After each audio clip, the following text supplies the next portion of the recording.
السلام علیکم ورحمۃ اللہ تعالیٰ وبرکاتہ۔ حاجی نمازی غازی، میرے دوستو، حاجی نمازی غازی بعد میں بننا، پہلے انسان بن جاؤ۔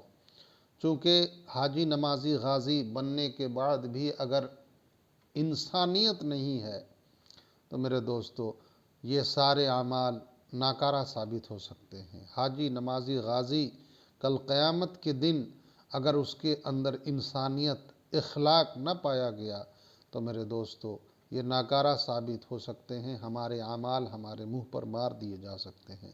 لہٰذا حاجی نمازی غازی بعد میں بننا، پہلے انسان بن جاؤ، اور انسان بننے کے لیے کوئی روپیہ پیسہ کی ضرورت نہیں ہے۔ حاجی بننے کے لیے تقریباً 10 لاکھ روپے خرچ ہوں گے۔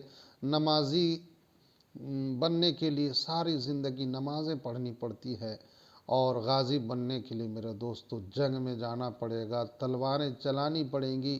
اگر وہاں سے بچ گئے تو غازی بن جاؤ گے۔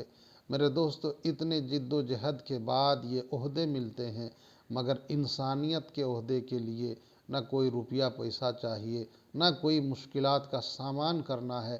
آسان زندگی گزارو، سادہ زندگی گزارو، انسان بن جاؤ گے۔ عاجزی و انکساری والی زندگی گزارو، انسان بن جاؤ گے، تیرے اندر انسانیت آ جائے گی۔ میرے دوستو نہ کسی کو تکلیف دو، نہ کسی کو تکلیف دیتے ہوئے تم اسے دیکھ کر برداشت کرو۔ جب کوئی کسی کو تکلیف دے تو تم اسے منع کرو۔ میرے دوستو سادہ زندگی گزارو، کسی کا تکلیف کا سامان نہ بنو، انسان بن جاؤ گے۔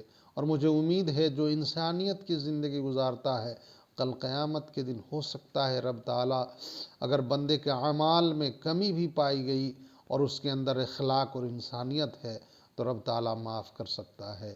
لہٰذا اس امید پر عاجزی و انکساری والی زندگی گزارو کہ رب تعالیٰ قیامت کے دن ہمیں بھی معاف کر دے گا۔